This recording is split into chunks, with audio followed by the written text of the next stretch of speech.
Hello everyone, welcome back to Total Football Talk. So thank you very much for joining me. Good morning, and we are going to look at the latest news coming out of Old Trafford today. And as always, we'll go through the headlines. As per usual, there's the talk of Paul Pogba coming back to Old Trafford, which is very, very interesting. Do I actually think it's going to happen? No, because he can't come to March, but we'll go into a little bit of that. We'll also look at the United's latest revenue report that's come out, which will probably be quite dull and boring, but interesting in terms of it gives you an idea on how we're doing from a financial side, which is, yeah, we'll have a look at that. We'll look at more reports of Quenda coming in the summer and how much that's going to cost. We'll look at Zirkzee, how he's been a big brother to Obi Martin. We'll look at how the Glazers have destroyed United and what Must have kind of posted about that in the last little bit. And we'll look at one little image regarding the Glazers, Ineos and Manchester United's academy, which has been kind of doing the rounds on social media, which I find quite interesting. But let's jump in with the top story with Paul Pogba. But before I do, thank you very much for everyone who's subscribed. Thank you thank you everybody who's been watching, because the viewing figures have been excellent. I can't believe it. Thank you very, very much. If you would like to subscribe, bottom right hand side of this corner of the screen would be absolutely amazing. If you could hit a like on it, that would also be amazing too. But let's move on with Pogba. Manchester United could offer Paul Pogba a short-term contract on strict terms. He is desperate to come back to action. Now, where do we all sit with this? Please, my little tribe out there, give me your little thoughts. Throw your thoughts into the comments and let me know what you're thinking about Paul Pogba. Because from my point of view, Paul Pogba's had his time at Manchester United twice. I remember the very early days, before he kind of got his move to Juventus, and I remember being a brilliant young player, especially in that FA Youth Cup winning team. Absolutely fabulous player. Came in, Alex Ferguson wanted to ground him and keep him humble, but I'm not putting it all on Pogba because he was a young player at the time, but Mino Raiola, God rest his soul, has obviously passed since, but as an agent he had certain ways and dealings, and he believed that Pogba was worth more. I mean, in some ways, maybe he was worth a bit more, but Sir Alex Ferguson always wanted to make sure that Paul Pogba was a player that was grounded and that was to come through the system properly, like he had brought through other players through the system, just to make sure that they understood the values of Manchester United. And the old additive is, if you're good enough, you're old enough, and if you're good enough, you'll earn more money as your career progresses. Paul Pogba and his agent obviously wanted something different, and they went off to Juventus. Obviously, he had a very glittering career at Juventus, and then he came back to Manchester United for another spell, and it was successful-ish, but I don't think we ever seen the best of Paul Pogba over a long period of time. There was flashes here and there. He won a few trophies, the Europa League, and he also won the League Cup. But unfortunately, he never kind of hit the heights. So now we're looking at taking a guy who's going to be 32 when he comes back, if he was to come back and sign a contract. And he would come back in March. He wouldn't even be fully fit because he's not match fit. So and he's still only kind of probably training with a personal trainer at the minute. So would this actually benefit us? Would it benefit Manchester United with having Paul Pogba on the bench, coming off the bench for the last 10-15 minutes for matches? Get your thoughts in the comments below. What do you think? Do you think this is the thing that Manchester United should be doing? My point of view is we are desperate, but I would rather see an academy player being given a chance like Paul Pogba was, bringing Paul Pogba back. Yes, he has experience. Yes, he has won big trophies. But we also know that when he was here, not that he wasn't a problem, but he had a different way of kind of living his life. And there's nothing wrong with that. But I just don't know if we need his particular kind of lifestyle in our dressing room that's already fractured and trying to kind of, trying to fix itself. I think, if he does come back, I'll support him. But maybe he's got something to prove. Maybe he would come back and want to prove something to Manchester United fans that, in a very short period of time, he can kind of help them just improve, because I don't actually know what we're going to do in that period of time. So yeah, I prefer an academy player to kind of step in and try and do what Pogba did all those years ago, but without the move. But for me, I'd probably rather see that than see Paul Pogba come back at this stage. He left under. It was very sore when he left, and I don't know if he can come back and kind of replace it. Because if he comes back and he doesn't do well, God forbid what the fan base would be like, especially in the current climate with everything being so fractured at the minute. Okay, we'll move on to another. So this is the revenue report that has come out at Manchester United, and it makes for interesting reading. So The total revenue, 143.1 million, a 9% decrease from the same period from last year, and that's because of commercial revenue, dropping by 5.6%. And that's been influenced by fewer preseason matches and a changing in sponsorship deals. Broadcast revenue is also down by 20.4%, primarily because we've got no Champions League football. And matchday revenue is down 20.65, matchday revenue is 26.5 million, which is a slight drop of 3.3, despite hosting fewer games, which is offset by a stronger hospitality and VIP sales. So profitability, net profit 1.4 million, a significant improvement from a 25.8 million loss in the same quarter last year. The turnaround is largely due to cost-cutting measures and favourable currency exchange rates. Now, that's all a bit kind of like, it's a bit grey and a bit dull, but it just goes to show what any of us are trying to do in terms of sort of bringing revenue streams in and increasing the kind of profitability of Manchester United by all these cuts. But my fear is they can make all these cuts, which is fine.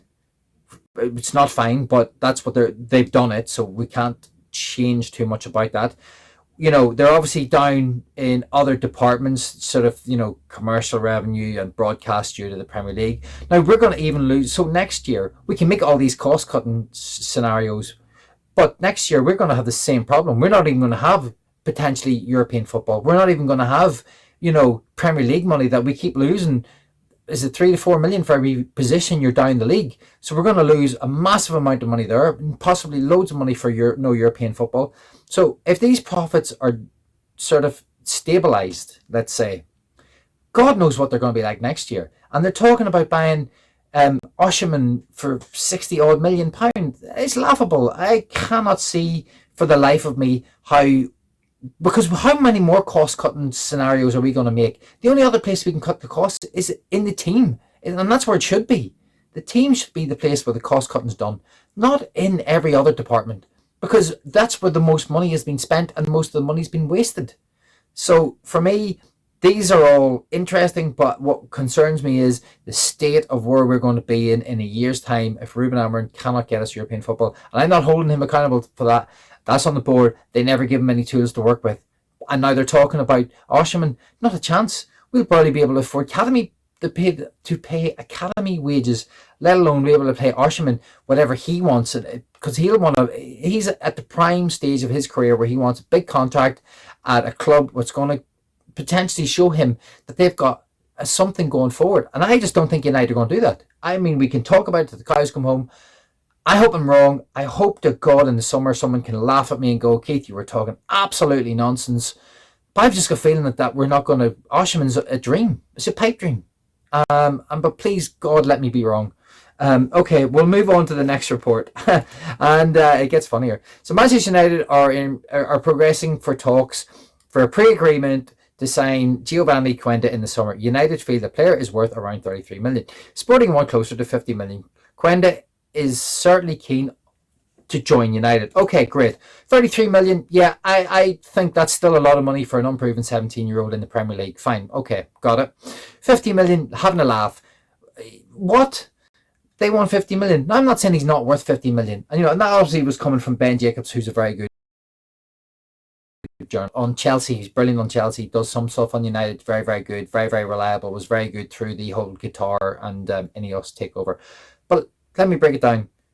We can't afford it. It's as simple as that. Laughable. 50 million here and 60 million there on two players. I mean, I dread to think what Rubin Amorim's going to be given in the summer, because we're cost cutting now and we can't sell players, and we've been told this morning that Casemiro wants to stick around for another to carry his 300 grand a week on his contract. Brilliant. But we actually need players coming in. We know Eriksen's gone. Fabrizio Romano was talking about that yesterday. Apologies, I didn't do one yesterday. Life got on top of me. But so we've got that. More nonsense. But on to a slightly different note, and I this one is it's just nice, where Joshua Zirkzee is priding something of an older brother for Chido Obi, which is nice. There's been reports that obviously, and Rasmus the same, because obviously Rasmus and Eriksen are both Danish, as is and Dogu as well, as is Chidi. These are all players that are kind of young, apart from Ericsson, who has a lot of experience, and they've taken Chidi under their wings, and trying to help him through his current situation, as in trying to break into the first team. So that's really, really nice. So I'm really pleased that there's a little bit of kind of togetherness and team spirit there. And, they're looking after the younger boys, because some of these younger lads are going to have to come in. Seka Koni's another one who's potentially going to come in and do a job for us. So let's see how he gets on. He looks like a very, very interesting talent. But yeah, nice to see that Zirkzee and, is there kind of being a big brother, and considering poor Zirkzee's had a rough time, but he's started to turn a corner, and I did believe in him. I do believe there's a player in there. Whether he's going to be good enough for United or not, I'm not sure, but I do believe he's working hard. And I'm being impressed with his last couple of games, but he's not a 9. We've only got 1 9, and that's Hoyland. And unfortunately, the kid is struggling, and he cannot do it all by himself this season either.